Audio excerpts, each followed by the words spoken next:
Hi. So my name is Reba Elliott, and I do work for an organization called Lifting Voices.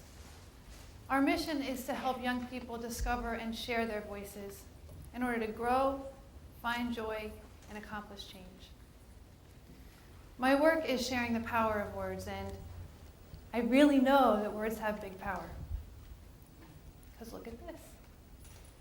Here I am, standing, talking, and there you are. Hundreds and hundreds of you listening.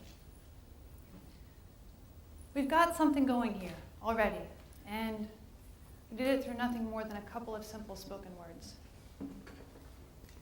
My day-to-day work is with young people, and I find that the child's mentality, which is fun and open and explorative, can be really useful. So I'd like to borrow something from that mentality and play a game with you. This game is called Let's Make a Story. We're going to make a story together, you and I. And our story is about a word. Any word. A word that means something to you. A word you say all the time. Puppies? Ice cream? Your favorite word. Think about it. Got something?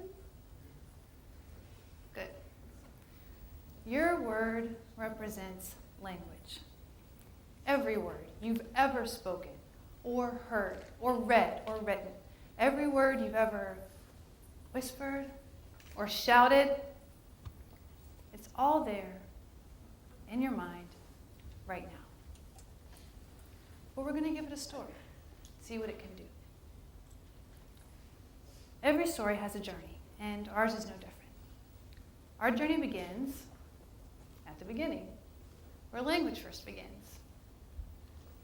Babies. That's my son. I know, perfect reaction. Yeah, exactly. Yeah. Oh. So his name's August, and he's 2 years old. And like any parent can tell you, watching language develop in a child is miraculous. When August was first born, all he could do was mew, like a little cat. Just mew. And now, 2 short years later, he has this amazing ability to name his world. He has a name for things he sees and a name for things he does. And what's even more amazing is that he can put those words together to make things happen. He can say, my son has a really deep voice for a 2-year-old. So he'll say, Mama, throw the blue ball. And the ball will be thrown. There it goes.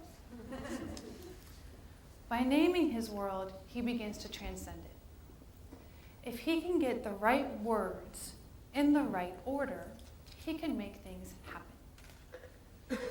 I don't know what my son's favorite word will be when he grows up, but I can predict that his mind, which is richly familiar with this practice of making things happen through words, is going to be a good home for it. I know another toddler. I work for this toddler. Her name is Erica, and like my son, she's 2. But they're different in a big way, because this 2-year-old cannot speak. She can make sounds. She can groan. I think it's really important that you know there's no physical cause for her inability to speak. She doesn't have a cognitive disorder. She doesn't have an oral disorder. This little girl can't speak because no one cares about her enough to speak to her or listen to her. She can't name her world because no one cared about her enough to name it for her. Unlike my son, she can't make things happen through words. I remember I was reading a book with her one day, and I looked at her, and this light came on in her eyes. I remember it was a book about a little baby getting dressed, and I looked at Erica, And this huge smile broke over her face. And she looked up at me and she said, "Shoe!" And now every time I see her, she runs to me and she pulls me down and she points at my shoes and she points at her shoes and she says, "Shoe! Shoe, shoe, shoe, shoe, shoe." And that's all. Think about your word. Let's give your word its story. And which toddler would you like its journey to begin? 2 children. 2 little humans. In which mouth will your word thrive? We all have times when we're speechless, times when a notion just hits us and we can't transfer that impulse to language.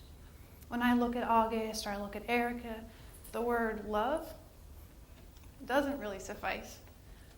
And in terrible times, 2 words fail us. I've experienced violence, drug addiction. I've got to tell you, fear, despair, it really doesn't cover it. And I'm sure the same is true for you. If you think about the most wonderful or the bleakest times in your life, you'll be really hard-pressed to put names to them. Even your favorite word, the one that we're so tenderly guiding through this little journey, it's just a label. It's just a signpost pointing the way to your ineffable experience of puppies or ice cream or whatever. So why do we do it? Why do we put labels to experience? Some people say that language is an instinct, that all of us, me standing here, you sitting there, big, smart adults, we're all just a step above my toddler. We put names to things to transcend them. We put the names in the sentences, and we make the sentences go. Love is a mini-splendored thing. We have nothing to fear but fear itself. We make worlds happen through words. It's a big deal, and it's a big part of our human story. Here's a big word: civilization. Civilization, in general, was carried on the backs of our words. Think of our forebears. There they are, inventing irrigation, developing systems of exchange, creating new and much easier modes of survival out of nothing, out of the simple raw materials of their landscapes and their minds. Words were there. Words allowed those ideas to be shared efficiently. And even more importantly, words allowed those ideas to be shared abstractly. Think about it. Our forebears would have had a really hard time pantomiming annual flood or currency. Without words for the pure ideas that gird our world, we can't manipulate them. We can't make them into something brighter and better. This is the neighborhood where Erica lives. This neighborhood is located 3 miles. It's 1 hour's walk from where we're standing. Her neighborhood is our neighborhood. 1/3 of the adults in DC are functionally illiterate. How will they tell us their ideas? How will they tell us about the next irrigation or currency? We need their help to shape the ideas that will transform our world. Somewhere in your life, there's a young person. Maybe it's your child. Maybe it's a kid down the block. Take time today to think about how you want your word to live in that child. Make sure he can say shoe and ball and love. Make sure he can help us shape our human story. Thank you.